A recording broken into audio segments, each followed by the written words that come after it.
Let's shut this place down. 3, 2, 1. Fire alarm, generator, emergency lights, battery backup systems. We're going to be testing all of those in today's video when I do a whole house power outage test.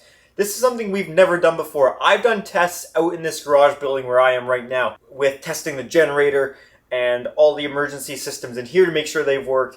But I've never done them all at the same time, as in doing the house and this building at the same time by turning off the main power to the entire house. Not only we're going to be doing that, we're going to be doing this all at nighttime. So this should be a pretty cool video. As many of you would know, out here in this garage building behind me, I have many different backup systems as far as what's going to work when the power goes out. And I've also got some in the house. But let's start off with this garage building for now. I have my homemade backup generator set up because there was no store-bought solution that fit what I need for this. So I took my own portable inverter gasoline generator and paired it with an automatic transfer switch. And then I put a fully automatic module that starts the generator and does everything I need to turn this in to a fully automatic setup. Everything enclosed in this building that I created that has fire detection, ventilation, heating, emergency lighting, security systems, you name it. But none of that there is any good without the transfer switch that is in the garage. And inside the garage, we can find that right here.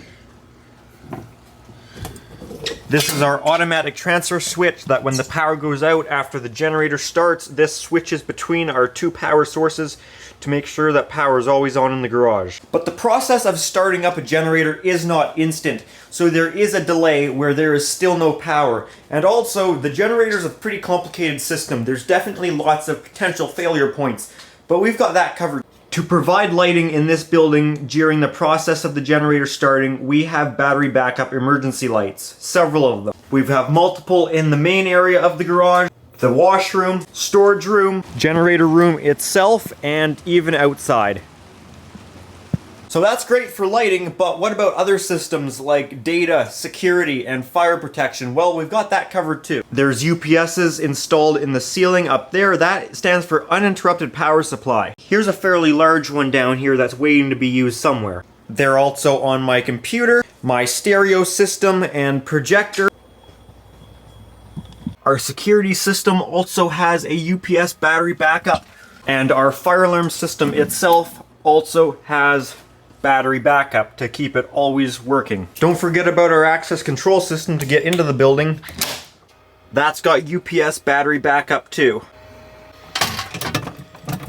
So even when the power is out, the access control system will still work. Lastly, out here in the garage, our security intrusion alarm system also has battery backup, making sure the building is always secure regardless of the power's reliability.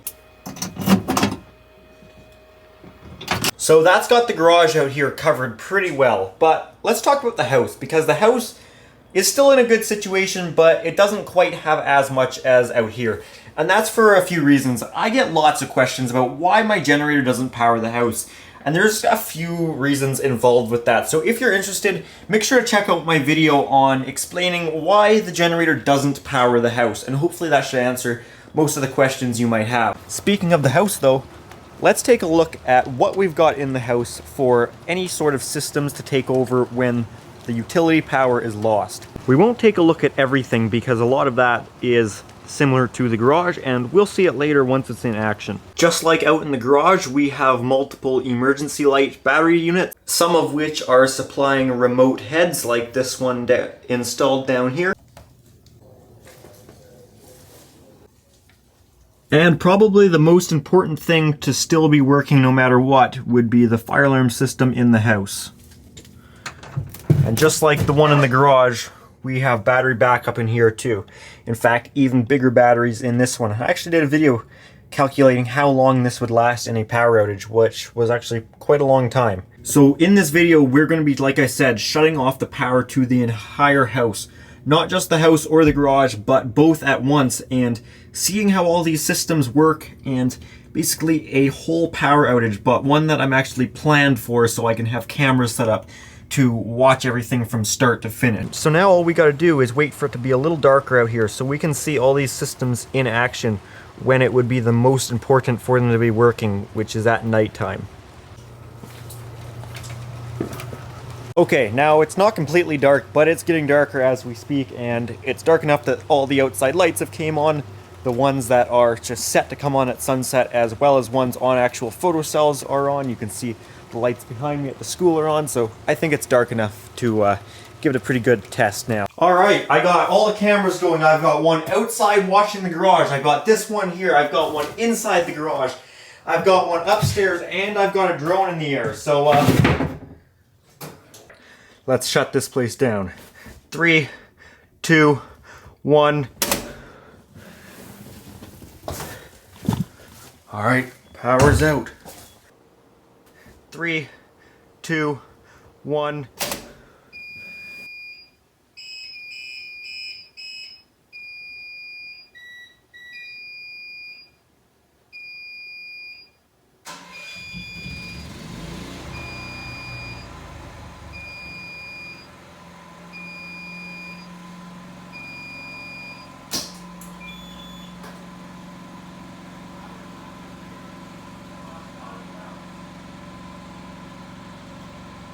Three, two, one.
And power's back out here.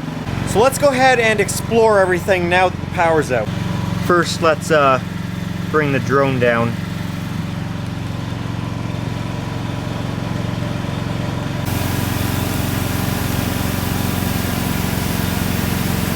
So first we'll take a look at the garage here. You can see that the generator has started, is running, and is supplying this garage and all of our outside lighting out here, and everything powered off that garage building. So if we go into the garage, there's honestly not too much special about it. As far as the noise, that's the only thing that would tell you that the generator is actually running, because otherwise all the emergency lighting is done being on here. It only had to be on for like 20 seconds or however long it took for the generator, and other than that, it's all back to normal in here. This door to the washroom let go while power is lost, but it would hold open now. It will drop out again once we transfer over because of our neutral delay, but otherwise everything's normal in this building. So let's go ahead and take a look in the house, because that's where we're running on all battery equipment. We'll start off in the basement down here, and it is quite dark out here. The camera is making it look a little lighter than it really is, but this is a pretty good test. I guess we could start off in this shed under here, actually. This goes to show, though, how much the outside lighting back here does actually help out, because it provides quite a bit of light even into the house. You can see this combo is working good here. Something to note too is with the notifier systems, these OnX series panels, the modules will stop visually polling during an AC loss. Things like detectors, they still will. Saw that guy still blinks. Just detectors that, or just, sorry, modules that stop. If I was to pull it, it would still go off and go solid red. Take a look in the house. You can see in this back entrance here, this unit is lighting this area up quite well. And the other way pointing down the hallway, you can see this entire basement's lit up quite well, including the garage here. we have plenty of light in here. So that's good.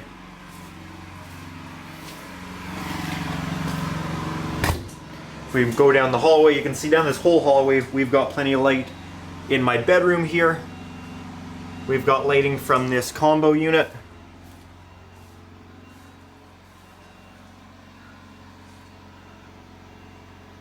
So that's working well.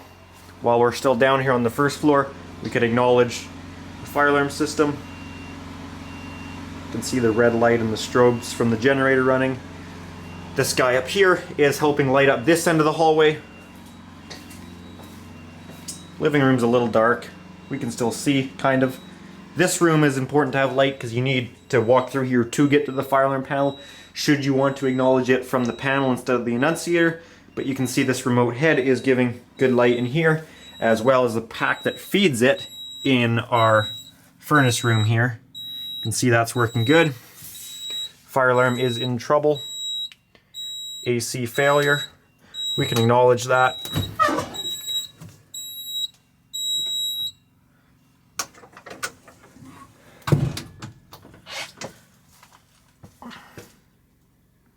Alright, so everything down here is looking pretty good. This is a good test to do at nighttime though, because this gives us our worst case scenario. How would this actually look in a power outage? The basement's good. The only problem is this area, which really isn't much of a problem because you can still see it from this hallway. It's just not super bright. And let's take a look at the bathroom, because the bathroom doesn't have an emergency light in it. But so much light comes in from the outside that even with the bathroom closed here, like, this is fine. It's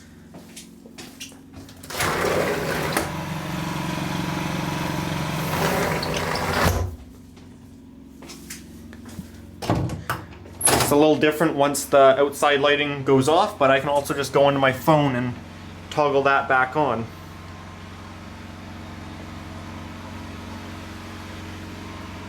Let's go ahead and take a look upstairs. Okay, the stairwell's a little dark down here, not gonna lie to you. ISO on the camera's as high it will go, 12,800. It's a little dark at the bottom of the stairs, light enough I can still see. Coming to the front door, it's not the brightest over here. Here's our fire alarm system. Looks like my mom's come home with the dog. So we'll just make sure to move upstairs. The light's bright up here. Like the majority of the upstairs is also illuminated quite well with this Lumicell unit up here, providing good amount of light. That lights up towards the back door. The kitchen's well lit. Top of the stairs, as well as this unit we have into the hallway. You can see this guy is providing good light too. We don't have much down in these rooms except for this is the primary bedroom, and you see the light coming in. I'll shut the door.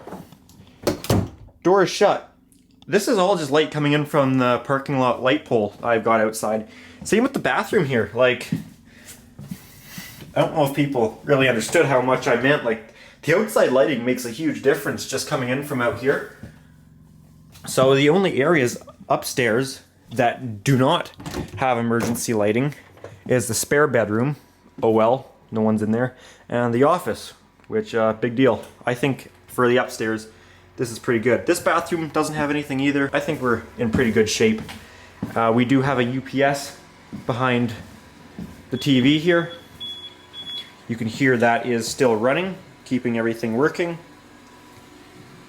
Keeping our Wi-Fi going. You can see this Ubiquiti access point is running here.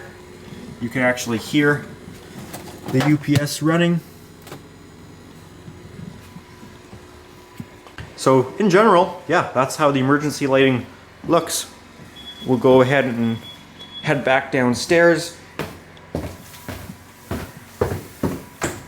into the scary section. Not gonna lie, it's a little dark right here. Might need to do something about that, but you know what? That's why we're doing this test, is to find out which areas are dark. And here it is. Holy crap, put your sunglasses back on.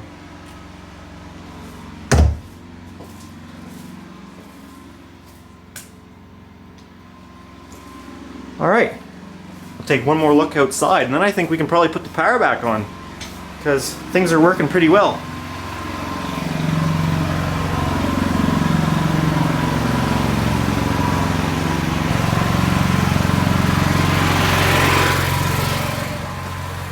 Get all these cameras back going to watch the transfer over, and let's get the bird up there in the air. Who's that?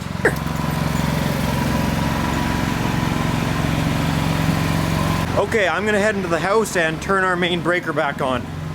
Not that I can actually see anything over here. It's pretty dark. Okay. Oh! Damn, that's stiff. Gonna have to set the camera down and use my good hand. Oh, that's a stiff breaker. Okay, so power is now restored in the house.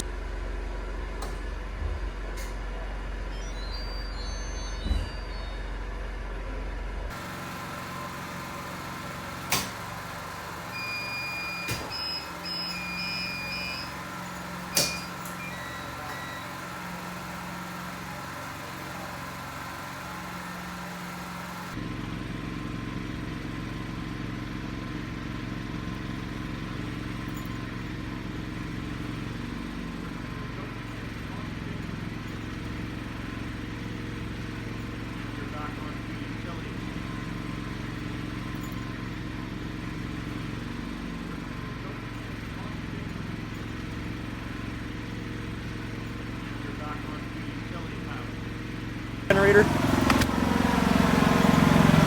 And we are back onto utility power.